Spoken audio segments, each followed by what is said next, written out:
What's going on, everybody? Mortem here, this time bringing you a video about Swordhaven, Iron Conspiracy, an indie CRPG from indie studio Atom Team, the people behind Atom RPG, and Atom RPG True to Grad, its standalone expansion. Those games were heavily inspired by Fallout, and this time around, Swordhaven is a more classical fantasy take inspired by the likes of the Infinity Engine titles, though with the prominent difference that this one is going to be a bit more grounded in the everyday until magic slowly unfolds over the course of your adventure, and thus not quite so high fantasy. Now, the first thing I want to tell you about Swordhaven is a little bit of background on the title. I'm able to bring you this video and footage on it because there is currently a public demo available for it. You can go check this demo out for yourself. I'll try to link the Steam store page if I remember to do it down in the description below. But the reason that demo is out is because there is currently a Kickstarter campaign going on for this title. Now, as a general rule, I do not endorse Kickstarter campaigns. I've backed plenty of them. They can be volatile. Sometimes they don't always work out, and thus endorsing one is not something I am willing to do. Backing or not backing is a decision you have to make for yourself. I'm not going to advise you one way or the other. Though, in the case of this game, the Kickstarter is not to make sure the game is finished. The game will be finished no matter what, according to Atom Team. They have the funding to do that.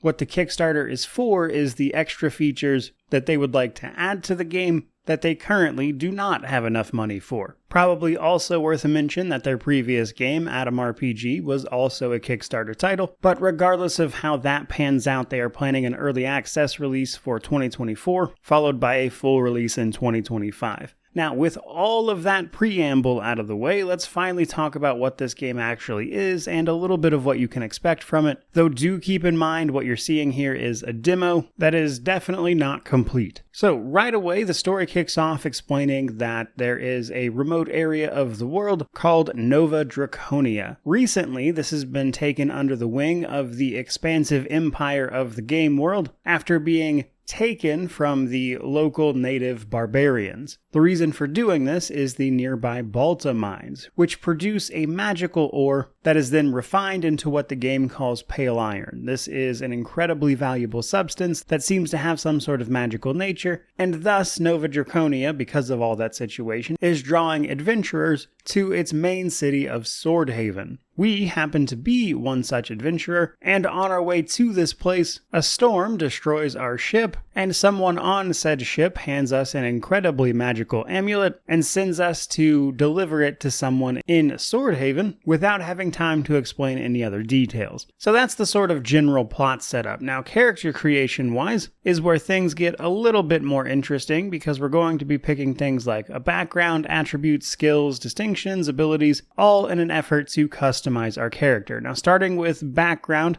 currently they have Noble and Bandit, but I imagine there will be more. The main thing to note here is that these grant you background bonuses to certain skills and weapon proficiencies. Then you have attributes. These do pretty much what you would expect, increasing your ability with certain skills alongside more direct things like carry weight, health, etc. Skills encompass both your ability with weapon types as well as more contextual things like crafting, medicine, stealth, lockpicking, intimidation, bluff, etc. Basically the various ways you could play through the game, and you need to decide how well your character is going to be able to perform each of those by making decisions here at character creation, which is going to determine your initial playstyle at the very least. And then there is your distinction. Distinctions are your classic gain a positive in exchange for a negative, and in the case of this particular title, it's usually something like a reduction to your skills in exchange for a positive to your skills in other areas, though some of them directly affect your appearance and things, so I'm curious to see if any of those wind up being reflected over the course of the game in more substantial ways beyond just their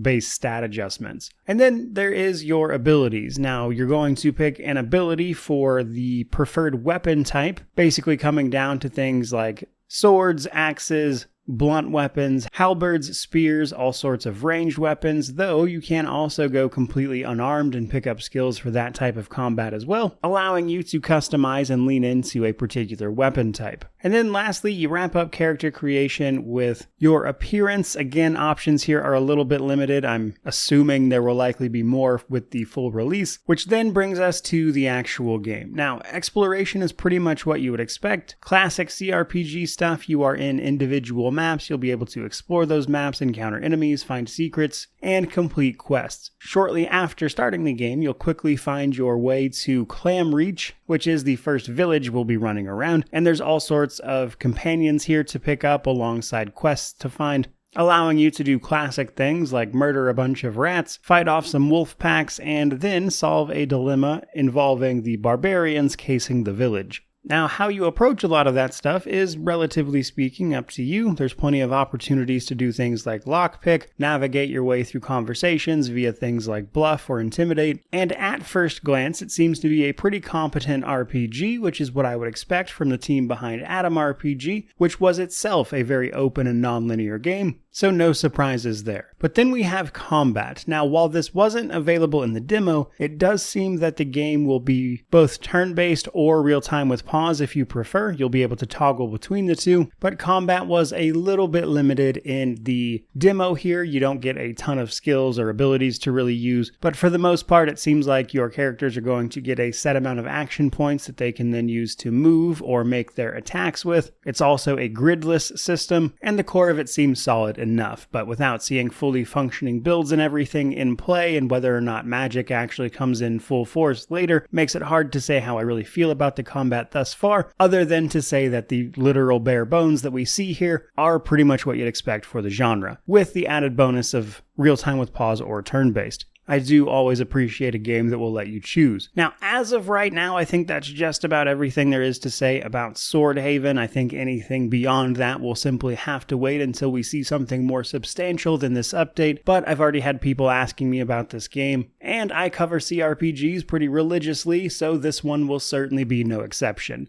Especially since I enjoyed both Atom RPG and its standalone expansion Trudegrad. Broadly speaking though, obviously the demo is full of jank and is a little bit lacking in polish given the stage of development it was made in, but I do think the setting, the character building, the options, etc. all have potential, but we will ultimately have to see how the final product pans out. For now though, that's pretty much going to do it for this video. I certainly hope you enjoyed it, found it informative. If you did, don't forget to like, comment, subscribe, all the YouTube jazz. I'll certainly be covering this game and many more games like it over the course of this year and beyond. But regardless of all that, truly, just thank you so much for watching. I really do appreciate it. May you wander in wisdom and have an amazing day.